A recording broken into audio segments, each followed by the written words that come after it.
Hey guys, how's everybody doing? Oh, I love it. My name is Lori Manning. I am currently the director of Cross Timbers Apex Accelerator. We do all things government contracting. So we teach you how to do contracting with the government. I also have a background in business development and starting over 10 different organizations from $0 to $16 million in a very short amount of time. So I love to help in any way I can. Can you hear me? All right. Hello, everyone, and thank you for staying till the bitter end. We all appreciate it, I think. My name is Bliss Coulter, and I'm the president and CEO of the Women's Business Council. We are the national organization of all women-owned businesses. We certify women-owned businesses throughout the United States. And so the Women's Business Council Southwest, we certify women who are in Texas, Oklahoma, New Mexico, and Arkansas. But the entire region covers the United States, with our headquarters being in DC. So if you've ever seen the logo Women Owned, that's us. A lot of times you see them on the back of food products and different places that you stay. So I'm excited to have this conversation and to talk more about what we do. All right, my name is Hope Shimabuku, and I am the regional director for the Southwest Office of the United States Patent and Trademark Office. We are located out of Dallas, Texas, and our region actually covers the entire state of Texas, Oklahoma, New Mexico, Kansas, and Missouri. And so our office is the office that grants you patents as well as nationwide trademark protection. I know we're going to go into a little bit more detail on what that is, but as the federal government, we can have a monopoly, and so we are the only ones that you have to go to in order to be able to get a patent or a trademark. But I'm going to be talking about intellectual property just in general and the importance of intellectual property to your business.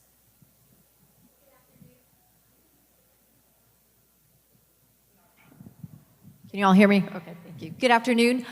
My name is Angelica Rosales. I will be moderating this panel. I'm the Director of Development for Sundt Construction. We are a large commercial contractor. We're currently doing work here in the city of Denton. You may see our red and black trucks throughout the city. I am also a commissioner with the Governor's Commission for Women. I want to thank all of you for attending our summit today and our lovely panelists up here with me. I'm going to go ahead and jump on in because we're pressed for time, and we're the last panel standing between happy hour and some fries with queso and brisket. So let's jump in. Okay, my first question is for you, Hope. I listened to a podcast.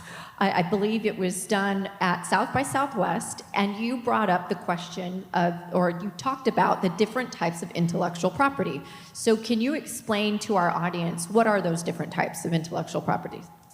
Sure. So I'm going to explain intellectual property, the words in and of itself. So intellectual property is an asset. What it is it's an intangible asset. So anything that you've come up with and developed just in your mind, and it's now become what we call a property right. So if you think about your car or even your house, you can do the same thing with intellectual property that you can do with those. You can sell it, you can rent it out, and in IP terms, that's intellectual property, short for it. It is called licensing. You can give it to your kids, your spouse, or your friends. Anything that you can do with a car or a house, you can also do with intellectual property. There are 4 types of intellectual property, and 2 of them are the types that are covered by my office. A patent is an invention, so anything that it's a widget or a process or way of making things. It can be a new plant that you have developed that is asexually reproduced, or it can actually be the ornamental features of a particular product. So for example, if you take your phone, the shape of the phone, okay, my daughter's calling me right now, so apologies. But the slide feature, if I was going to answer her call, that is actually all protected by a patent because it is an invention that has been developed. A trademark, every business has a trademark. It is a source identifier. What it is, it can be your logo, it can be your name of your business. Any business has that, and it tells you who is providing the goods or services. Apple is one of the most famous trademarks that is out there. Nike is the most famous trademark. Whether the name, the swoosh symbol, or the slogan, just do it. What you know is that if you're going to see that Nike symbol, you know you're going to get athletic wear or sports equipment. What you also know is that you're not going to buy a computer, right, that has the Nike branding on it. So it's a source identifier. The other bucket is what we call copyrights, and that's something that you can register with the U.S. Copyright Office. And what that is it's an original work. There has to be an artistic component to it, embodied in a tangible medium. Most of us think about written material, books, sculptures, right? All of those things that are either written on a piece of paper, saved onto a hard drive, that's the actual tangible medium. That is what is called a copyright, and that's what's protected by copyright. The last bucket is trade secret. A trade secret is anything that is secret that has economic value or commercial value in keeping it a secret. And since some of those, and it's governed by state law, and so in Texas, for example, your contact list is considered a trade secret. If there's economic value in keeping it a secret and preventing others from knowing about it, it is a secret.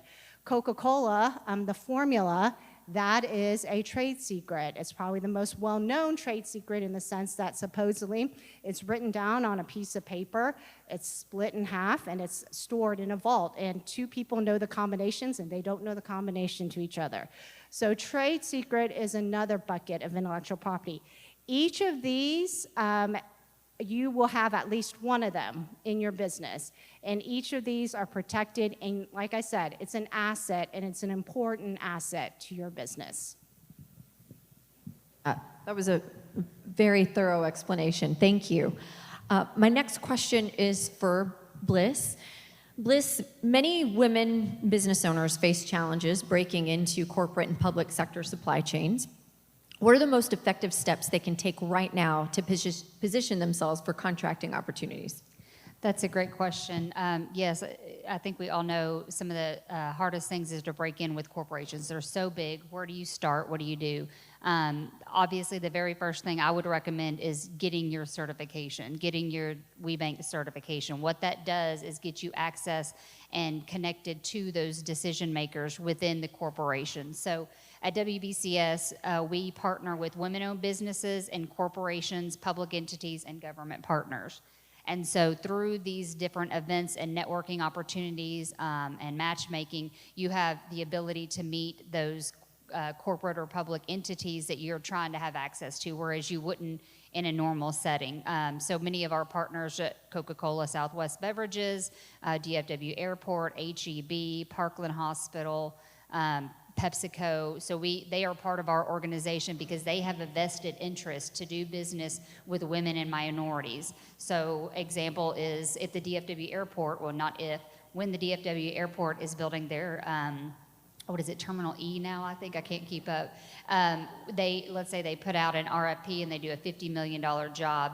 Well, there's a percentage of that spend that they want to spend with women and minority-owned businesses. And so they come to us to source those lists and to put out the RFPs and to make the announcements and to have the matchmaker events, whether you're in construction, whether it's the marketing material, the lights, I mean, everything it takes to make an entire terminal, the food within it, everything. That's a very good example of how a certification gets you access into those opportunities. So I think that's the very first step that I always tell people to take and to make is get your certification. And then once you do, be sure to register as a vendor in all of the corporation's portals because that's how they source it. They use our list as well. And then of course events and face-to-face. But I would think the very first step is getting your certification. But by a raise of hands, can I ask who has heard of the women-owned certification or certification? Okay, so a lot of y'all, that's good. So who is certified woman-owned? All right, okay, so that's a difference. So we're, getting out there. As I would say, it's like one of the best kept secrets, but once you know, and you kind of understand what what it is and the access and the opportunities that come along with it. So I would say that's probably the very first step is if you haven't ever even heard of us, for those who didn't raise their hand, Look up Women's Business Enterprise National Council, because that's the national certifier. So depending on where your headquarters is what RPO, Regional Partner Organization, would certify you. So if you have a business in Oklahoma, we would certify you. But if you have a business in Kansas, you would go to that RPO. Thank you, Bliss. I can tell you as a large commercial contractor, we do DBEs, hub, women-owned are things that we look at and oftentimes are determined by our owners, our clients. We have internal goals that we try to meet. We've got 3 projects right now with the UT system in my hometown of El Paso, Texas, and we're constantly looking for hub certifications. I mean, so much so that I've had to reach out to small businesses, work with the local chambers to get them the certification so that we can meet our goals. So incredibly critical. Lori, this feeds right into you. So what is required to obtain government contracts, and how does Cross Timbers help businesses through that process? That's a great question. So, it's very interesting because you do have a diverse panel up here. And with Bliss, she's talking about the subcontracting version of a prime who receives a contract. We prefer to help you be the prime and carry the contract, right? Now, we can also help with subcontracting, Lockheed, and different ones as well. But what do you need? Well, you've got to be registered in SAM.gov, and we're talking federal contracting, okay? The different 11 agencies. You've got to be registered in SAM.gov. You've got to have some check marks along the way. And we teach that in a GovCon 101 course that allows you to put your foot in the door, if you will, and just decide, is this really for me? Because it's lots of paperwork, lots of expectations, and you need to really decide, is your business capable, or do you even want to tackle that? Or do you want to be a subcontractor and be able to help a prime who is carrying contracts, or be maybe even hub with Texas-based situations? So I think the biggest thing you have to look at is capacity for your company. Your capacity needs to be at about 40% of the contract you're trying to earn. I teach this because it could take the government 90, 120 days to pay you, but you are responsible as the prime holder of the contract to pay your subs within 30 days of them doing the work. So oftentimes you have to front that. Does that make sense? And so a lot of times we teach people to do contracting as a sub first, gaining capacity, and then build into the role of a prime. I have a question for you all. Is 8A still around, 8A programming? Okay. Yeah, the 8A is an SBA program. It is a national-based program. There are 8 years that you would be allowed to be designated an 8A, and you get it one time. So you don't want to jump into it when you're not quite there. You need to make sure you already have capacity to be able to manage that. And what happens is you get a mentor, if you will, and together the larger company is able to win awards that would be designated to whatever your 8A designation is. And together you guys complete that prime contract. It really is a fantastic program, okay? But if you waste 3 or 4 years trying to figure out how to be a contractor, you've lost on the ability to build your business, okay? So we really encourage folks, you need to be 2 years into business, you need to already be doing contracting, you need to be working with Bliss's group and have all the certifications you can have. You need to already have some capacity before you step into the 8A world. Thank you, Lori. Hope, from your vantage point at the U.S. Patent and Trademark Office, what emerging technologies or trends should small business owners watch that could impact competitiveness over the next 5 years? That is a really great question, and I think one of the things that I think that we really need to look at is AI.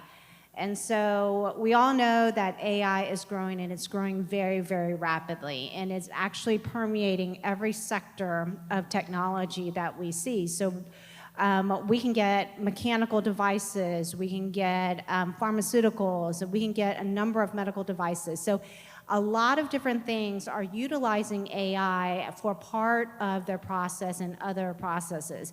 And so one of the phrases that I heard is that for every business, you need to get AI smart.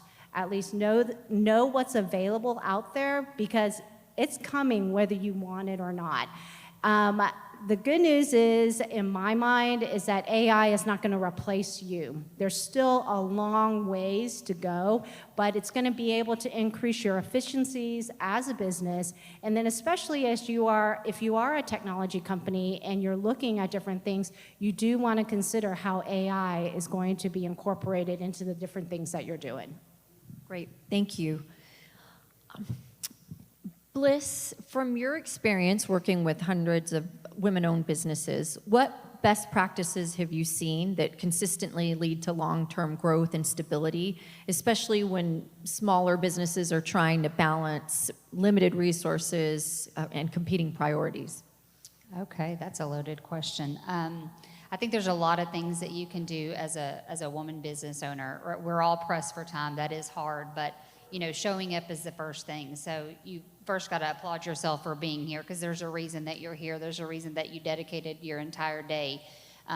You have to see and be seen for people to, if you want to, tell people about your business or grow your business, scale your business, they have to know about your business. So, we've talked about the social media side and marketing and ad spend and everything like that, but they still want to see you. So you have to show up, and consistency, I think, showing up consistently. In my world, especially if you're trying to do business with a public entity, a corporate, government, if you come to an event once every other year, and you're someone in the marketing field, let's say, and they see someone else many, many other times, it's impression, right? You have to continuously show up and be there.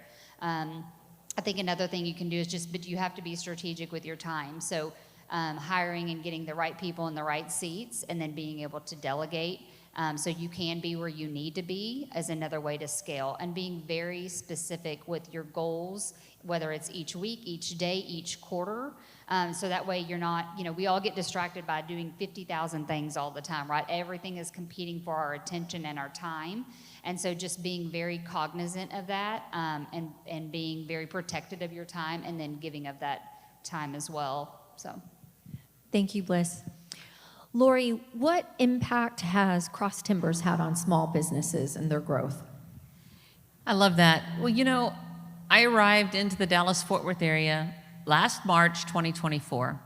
And when I came in, I was really underwhelmed with how Cross Timbers had performed. In fact, I received a phone call from the Department of Defense, Director Mack, and he said, "Lori, we want you there to make an impact for this community, for this portion of the state." And I said, "Yes, sir, I'll do my best to do that." And I came in and evaluated, and within 10 days realized Cross Timbers wasn't reaching the little man, if you will. They weren't helping like your businesses, okay? And so we made some monster changes. We adjusted what we were doing, and starting April 1 of last year till March 31 of this year, we had been only servicing about 550 clients, active clients is what we call that. As of March 31, we had serviced over 1,700 clients. That means we had a touch with someone in their business. In that 1 year, our clients, the active clients in the previous year, had only gotten about $167 million in contracts. Okay, now these are federal contracts and also subcontracts, right? But in the 1 year that we had made these changes, $1.55 billion in contracts achieved. It was exhausting. And we lost a team member in the middle of it, so we're doing it with one man down. Bottom line is, we are impacting the economy and the business. If you take that $1.55 billion in contracts earned in the 70 counties we represent, okay, and you multiply it by the 1.8 that they talk about as an economic impact number, okay, we're talking about over $3 billion that is affected in this community. This community, your community. So Cross Timbers has really taken and made a commitment to be an impact company for the North Texas region. And we're really excited to be serving our small businesses. To do that, we had to eliminate the concept, not fully eliminate, but we had to move to more of a one-to-many training systems. Now we teach people to fish rather than fishing for you. And obviously it works, right? How better to do something to empower you to learn how to do it so you don't need me anymore. And that is how we're making the biggest impact. So when you come to Cross Timbers, you'll be taught how to do it. You'll be taught and given the tools of what you need. And even if you're not yet ready to do it, you can still go through our training systems to learn. Thank you, Lori. That's incredible, incredibly impactful.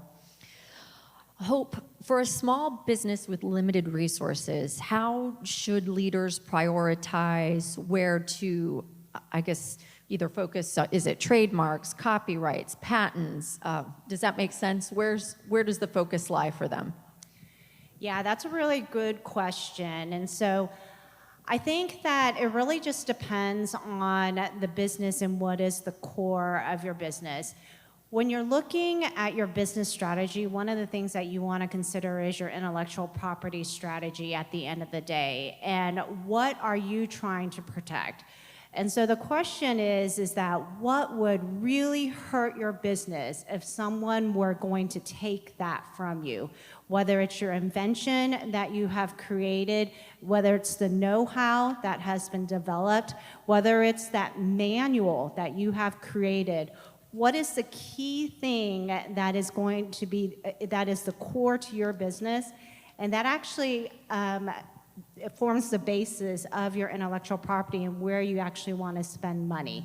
There are different areas, like I said, the 4 different types of IP. You want to look at each one, and you're probably going to want to spend more money on one than the other. Trademarks, absolutely, to protect your business, making sure that someone's not pawning off of your good name. At a minimum, that's what you want to protect. But what else do you want to protect with that? And that's the question. Now, we do have a number of different resources because we know that intellectual property protection is expensive, especially the attorney's fees, but they are so important.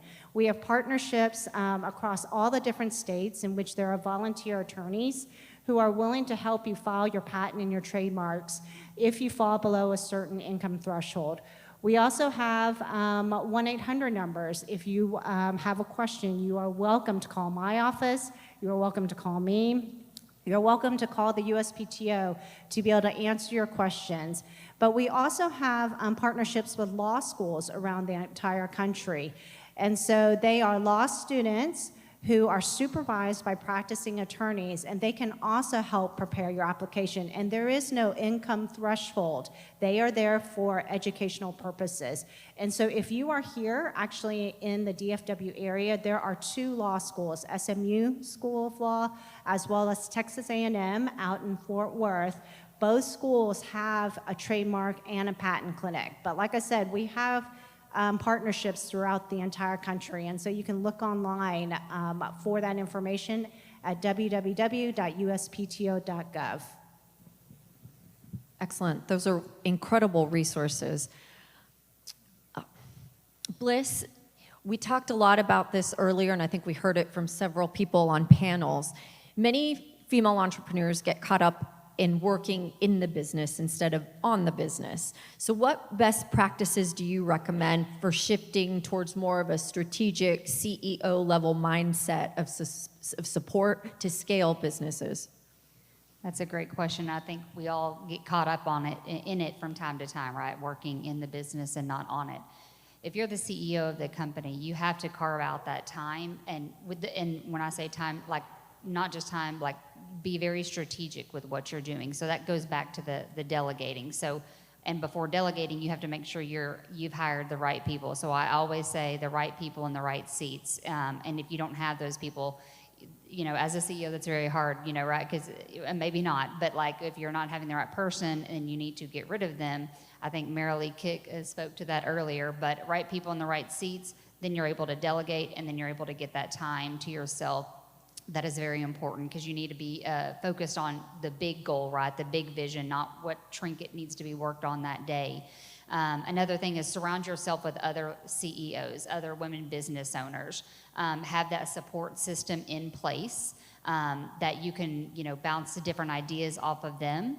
I think another one, when you have to put yourself in that CEO mind shift or shift your mind into that, is that professional development. You want to continue to grow and learn different things. As you're listening to this panel, have you, ever heard of these two things, and how is that affecting your business? So when you're out there and you're taking these professional development classes or courses, or going to TW and their amazing program, you learn about so many different things, right? Because we all start a business, we have a passion, we're good at something, we want to do it, and so then we start it. But then, there's still that other piece of the growth. Do you know your banker? Do you know how to read a P&L statement? She spoke to patents and things like that, but are you thinking about, IT and risk? Do you have an AI policy for your employees? What if you get hacked? So professional development is very important to get in that CEO mind shift, because it is your job to protect your company. So I think all of those things play key factors when really taking yourself out of working in the business and looking at it in a much more strategic, big, visionary place. Thank you. Excellent.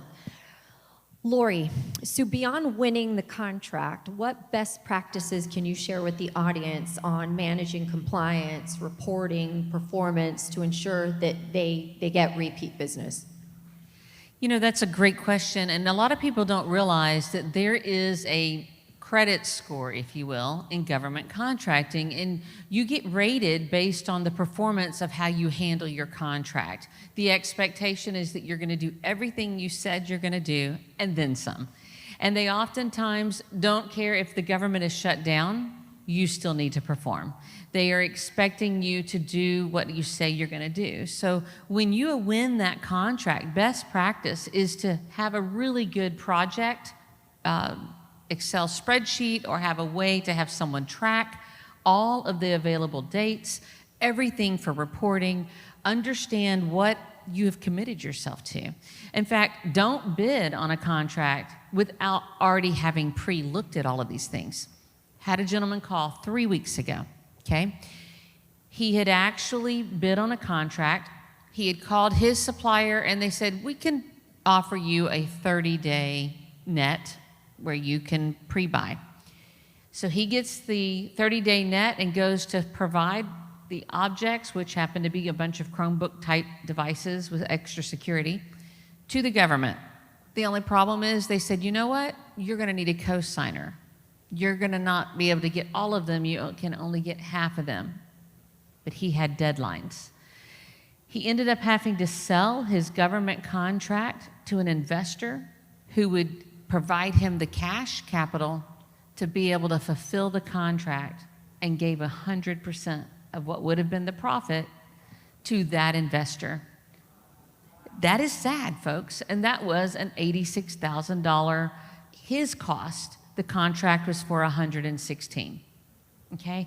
So what I'm telling you is you have to know the details. The devil is in the details, whether it's in the government contracting or subcontracting, or even the commercial world you're working in.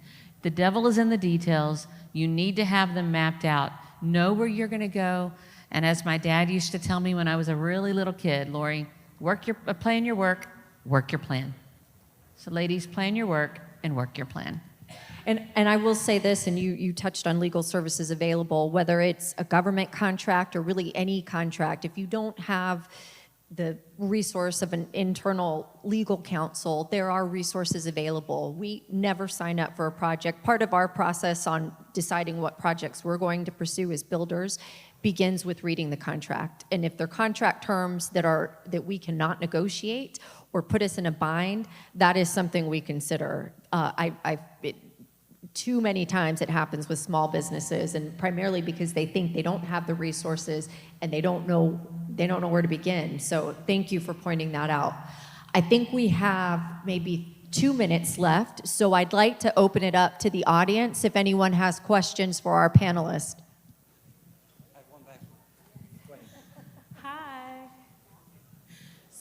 question. So we were talking about government contracting, and I'm looking to getting into government contracting. I have my cage code, registered with SAMS, everything, right? I'm working with the SBA to get certified as a hub zone, I'm a business-owned woman, you know, XYZ, right? So my question to you ladies are, do anybody like offer any kind of mentorship or anything like that to start the actual contracting portion? I've built my own proposal, the first one, just to practice, but I'm kind of scared to submit it.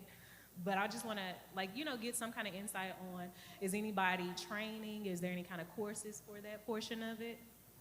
I know everybody want to walk you through, like, the SAMS opportunity, that portion of it, but I need more of the contracting side of it.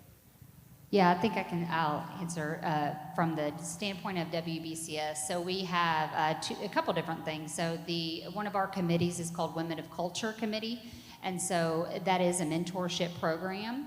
And so for those who are interested in certification or already certified, can be paired up with someone that, in your case, it may make a difference, or make sure you're coupled with somebody who is in the compliance, contracting. So we have to find out exactly, you know, what you're wanting to be mentored in. And then that's one aspect. And then if you're already certified, some of our corporate members have their own kind of professional development to lead you through that. So Toyota has a mentorship program, and there's a lot of different corporations who do, based on what your interest is to be mentored in. And it's, of course, time of year. That's why I mentioned the Women of Culture, because that's one you can kind of come into at any given time and be coupled up with someone that helps you, or that's in your space, or the subject matter expertise that you're looking to get. You can also attend any of the classes that we're using to train for government contracting. So our GovCon 2.0 class is writing proposals, reading and understanding the solicitations that are put out there, learning the advanced marketing of who buys what I sell, okay? Understanding the CMMC level 1 that's now required as of November 10 for your DoD-based contracts, that's Department of Defense. And then we also have several other trainings that are within that GovCon. It's an all-day training. You're able to then have virtual office hours with us every Tuesday, 9:30 to 11:30, once you've attended GovCon 101 and or GovCon 102. Those are special hours just dedicated to help mentor you and move you through, okay? We do provide one-on-one counsel training for those that are at the GovCon 2 level or higher. And so if you have already gotten through some of those things, you would start in the GovCon 2.0, okay? And you can have that one-on-one free assistance is what we do, because we're supported by the Department of Defense. So we would be really happy to assist you. But again, we're going to teach you to fish, let you learn how to do it. So. Yeah, that concludes our panel. That's all the time we have. Thank you all so much for attending. Thank you, Lori, Bliss, Hope.